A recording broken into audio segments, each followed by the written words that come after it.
Great. Well, you're very welcome. I'm here with Harriet Patience Davies. I can call you Harry. I've been assured I can call you Harry. And we're going to talk about a topic that's really, really interesting to me, and I think to a lot of business owners and business people nowadays, which is the art of storytelling within your business. And she's an expert on this. You work with a lot of different companies. You help them to get their storytelling right.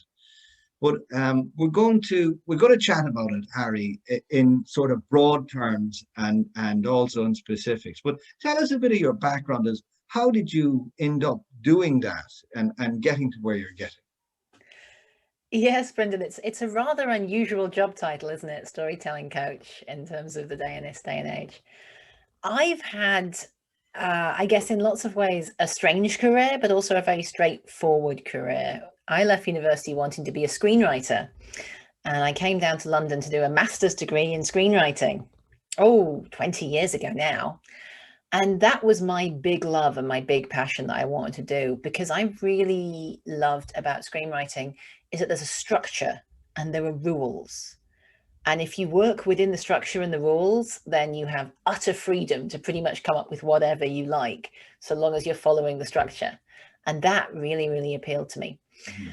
Unfortunately, I did not make it as a screenwriter, and I didn't have I did not have the sort of financial opportunities to be able to go and work for free and be a runner on film sets and stuff like that. So I got myself a job in marketing as a marketing assistant, writing press releases and building websites and such. And I found that I really enjoyed that.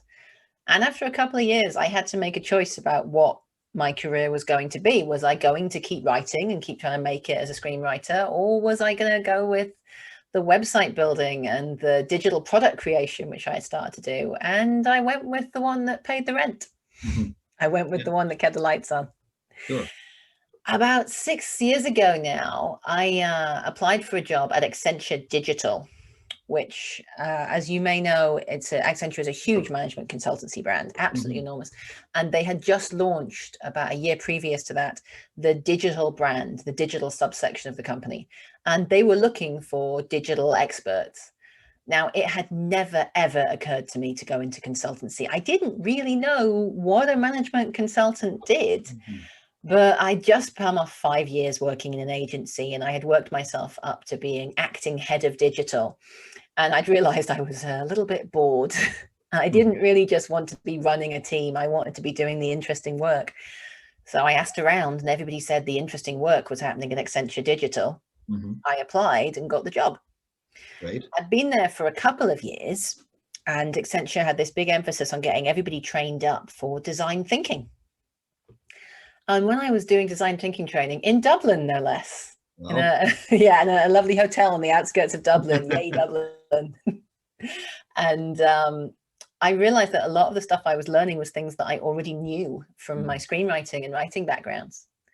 And I started talking to the professionals who were teaching it, and they were like, you really should do something about this. Not many people in our industry have this kind of creative knowledge, understand things like story structure and basic plots and Mhm. story mapping. And so from then, I started working within Accenture. It took a while for it to really gain traction, but I started working with people to improve storytelling, to bring storytelling front and center, basically, to say, look, Mhm. there's lots of things that we can learn from this and that people can use in this. I wasn't the only person doing this by any stretch of the imagination, but there was an opportunity for me to become the UK storytelling coach. Mhm. Accenture had actually identified storytelling as a key skill they wanted people to learn. And I took on that job and I absolutely loved it. Mhm. It Great. was wonderful. So it was creating training and it was coaching people on a one-on-one basis when they were working towards a big presentation or a big speech. It was working with teams to help them kind of get on message and to figure out what their visions were. It was working with some really complex projects where, because there's some very technical things that you need to be able to explain in a way Mhm. that people can understand.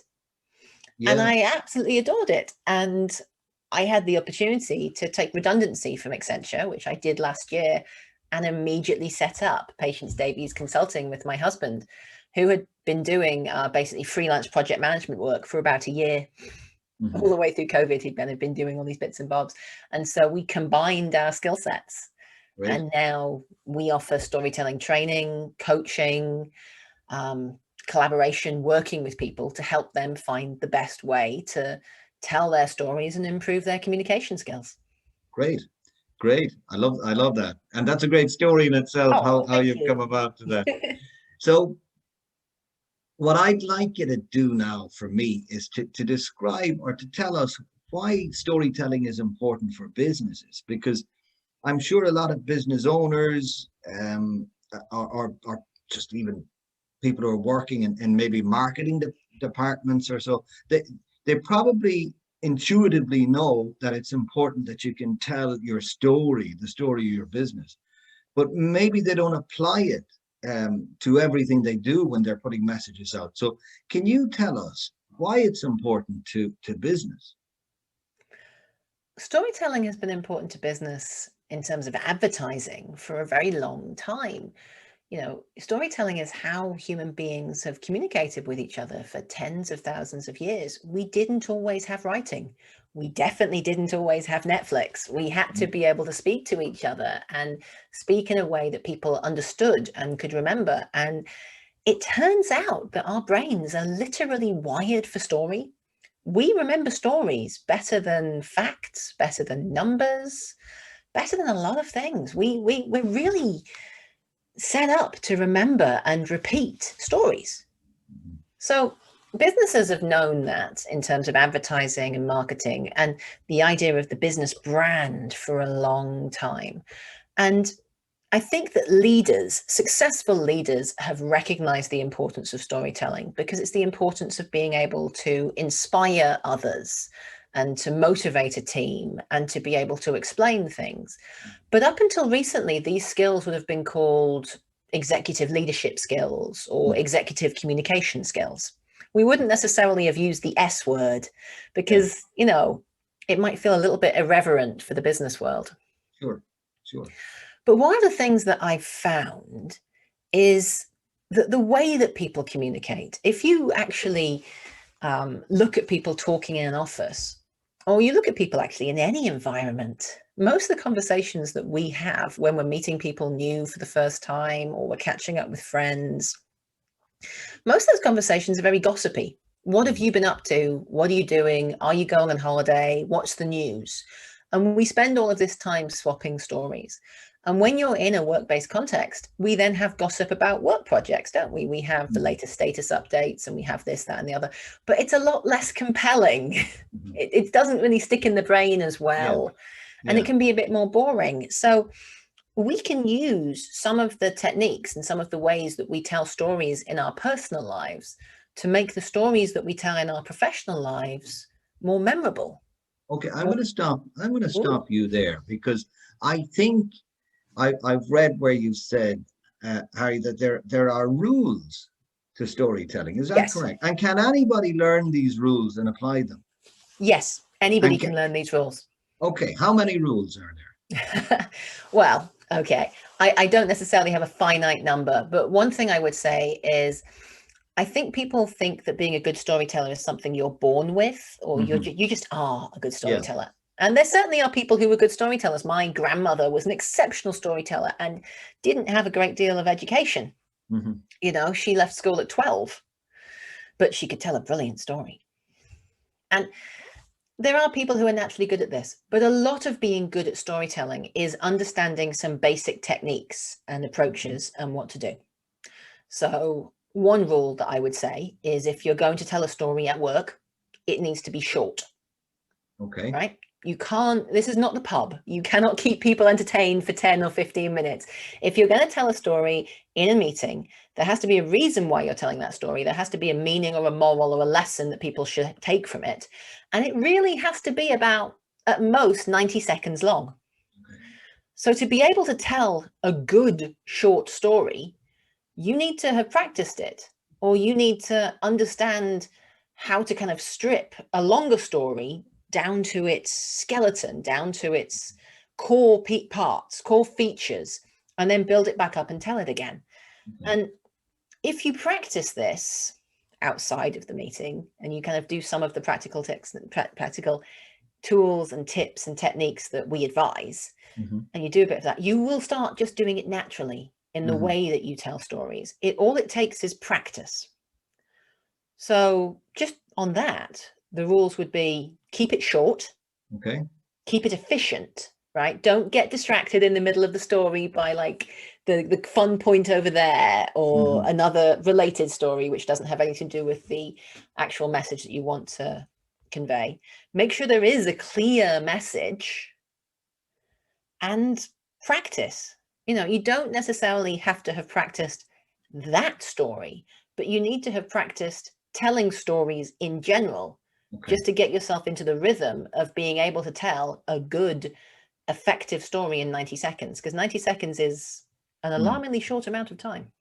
And do you need to create anything like suspense or excitement or anything like that? Is that on the agenda? I would say it is always worth bringing a bit of drama in, but in 90, if you can create a strong and suspenseful story in 90 seconds, then, well, you know, you should be doing my job. Yeah. So, but that's one great example of where storytelling would be important in the workplace in terms of kind of pitching something or discussing something over 90 seconds. Are there other areas, maybe in if you're getting messages out to your clients or customers or prospects or leads, and is that different in any way? So storytelling for new business and for existing business can actually be really interesting. I know of sales teams that have used future press releases to show the future products that could be released, that could be pushed out there, the future success of the company as a sales tool. They have written a fake newspaper story or written a fake press release to kind of show what could be. I know of new business pitches where consultants have walked into a room. These are not ones that I've been personally involved in. I know of new business pitches where consultants have walked into a room and they have said, in 5 years' time, your new office is opening and it's the office you've always dreamt of. It's your new operations center and it's going to give you all of your customer service needs are going to be met. Let's talk about the journey we're going to go on to get to that office opening. Let's talk about what it's going to be like. And using storytelling tools, even if not necessarily directly stories, to be able to take people on those journeys and make those connections and convince clients that they want to work with you. Okay, that's great. That's great.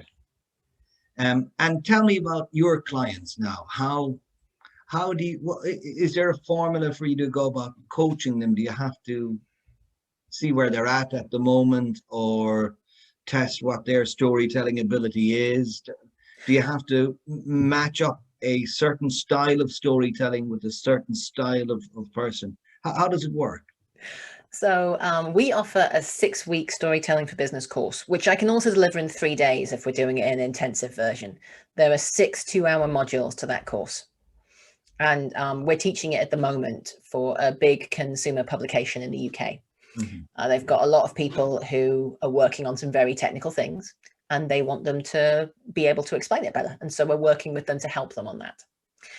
Now, the coaching is almost a level above the teaching. When I'm coaching somebody, if they haven't already gone through the lessons that I give, then the first few coaching sessions are going to be, okay, let's give you the basic structure, let's give you the basic rules, and let's see what you can do. And then working off the back of that. I certainly vary my approach depending on what people need, but that's often down to their personal delivery styles. While there are lots of approaches to telling a good story, I teach 1 or 2, what I find have been the most efficient and effective. But how you tell that story, that can vary from person to person, especially if people have high anxiety around public speaking, and a lot of people do. And so sometimes you're working with somebody because they've got high anxiety and they're very nervous. And so I'll be working with them potentially on breathing techniques and on ways of which they can practice things to reduce their anxiety to go forward. But I've also worked with people who seemingly had absolutely no anxiety, but had very flat delivery styles. I always think of it as the old chemistry professor, which I will admit is a reference back to my school days, and a couple of teachers who would just talk in a monotone for the entire hour. And I have met people, relatively senior people in business, who present like that. Yes, yes, yes. So have I. And, you have to have really good content to overcome the monotone. Yeah, yeah. So for someone like that, my favorite technique to use with that is children's books. Ah, okay. Yeah, or poetry. Mm-hmm. Because when somebody is reading somebody else's words, it takes a bit of the pressure off because you don't have to think about what you're going to say next. You can just enjoy the delivery. Julia Donaldson's children's books are very good for this. I like The Snail and the Whale and Zog the Dragon. Yeah. The Gruffalo. Gruffalo, gotta love the Gruffalo. And so you sometimes you work with people just to get them to loosen up their voice so that they can bring a bit more personality into their voice. They can be more interesting and compelling to listen to. And so, there are people at either end of the anxiety spectrum when it comes to public speaking, and there are different things that work for different people. Yeah, right. And do people understand the difference it makes to be able to tell a story in business? I mean, can you describe for us the effect it has if you have a flat presentation of something versus a story presentation? What kind of effect does that have on your prospects? Yeah, absolutely. There's also presentation styles that come into this. People who stand up in front of a room and read all the slides on a PowerPoint deck, and they just read what's been written on the slides, are not, as a rule, very compelling presenters. And so I try and work with people to reduce the amount of content they put on the slides. And that automatically means they have to say more. Yeah. And so then you try and work with them to build a bit of a narrative thread that runs all the way through. And it shifts from being a traditional presentation into being more of a story. It happens almost naturally. The less you let people put on PowerPoint slides, the more they say, the more I think people kind of naturally fall in to a storytelling approach, because that's what we did before we had PowerPoint. And it's certainly true that I've had feedback from people who've come on my courses and they've said, I presented to the board last week and I was really nervous, but I did what you told me and it's gone really well. And I mostly hear it from their point of view as opposed to from the audience's point of view. Sure. But I think that confidence and giving people confidence in themselves and how they speak and what they say, it has so many repercussions. Confident people will present better. They just do. And even if you're faking that confidence a little bit, after a while, fake it till you make it is a cliche for a reason. I think people can take inspiration from a lot of actors who are naturally very shy until they get in front of the screen or on stage, and they just transform themselves completely. Oh, absolutely. And there's a number of actors who also took up acting because they had speech impediments and vocal difficulties. Derek Jacobi had a stutter. Joe Biden has a stutter. And lots of people have learned about public speaking and learned about acting because they were getting over something else. And then they found they loved acting or they loved public speaking, and it can come together. It can really help you in that way. Okay. Well, give our listeners or our viewers, give them one little thing that they can take away and practice on, and maybe then afterwards they can just contact you and get the full course, Harry. But give them one thing out of this chat. Absolutely. If there was a number one piece of advice for people who are presenting or standing up in a meeting to talk or speaking on stage, the number one thing they should all do is slow down. Right. We all talk too fast in meetings, on stage, in presentations, partially because talking fast is an anxiety reaction and the adrenaline spikes and suddenly we're talking a mile a minute and we're going really, really fast. And when you want people to understand you, you need to slow down so that they have time to take in what you're saying. A voice actor friend of mine and I were talking about this a few weeks ago, and he said, you already know what you're going to say, so you can say it as fast as you like, but your audience doesn't know what you're going to say. So you have to slow down for your audience. Yeah. And when you slow down, you'll also find that you're breathing a bit more evenly. When you're breathing a bit more easily, you might find that your anxiety has dropped and you might find that you've got slightly more confident body language. And so just doing that one thing of consciously slowing down as you speak can really help you appear more confident on stage and feel more confident on stage. Great. Great. Or wherever you may be. Or wherever you may be, in the meeting room, in the coffee shop. I regularly use stage and audience and all of these big presentation type terms, but I think that everything I teach can as easily apply to a coffee with your boss when you're trying to convince them to give you a pay rise as they can for speaking at a conference. Yeah. Great. And listen, the other thing is, once you learn these techniques, they don't just help you in your business environment. They probably help you raising kids or communicating to your spouse or whatever it is. I have a 3-year-old and a 6-month-old, and I can absolutely say that becoming a parent has made me a better presenter because I read children's books to them every single day, and I try and do the voices, and it's a little embarrassing, but it's made me think about what they like to listen to. And it's made me think about, putting the emotion into the sentence, putting the emotion into the gruffalo and the wry amusement and, oh, it's scary and the owl is coming. And when you start thinking about that consciously and you realize that you can do that consciously, I mean, I'm never going to pull out my children's book reading voice on stage, but I would certainly say that my children's book reading voice is at one end of the kind of spectrum of emotional delivery, at the opposite end from the chemistry teacher monotone. And your best voice for speaking at work is probably somewhere in the middle. Thanks very much. I really enjoyed that. I think we got a lot out of it, and hopefully we'll chat again more about it. Harry, thank you. It's been really fun talking to you, Breandan. Thank you.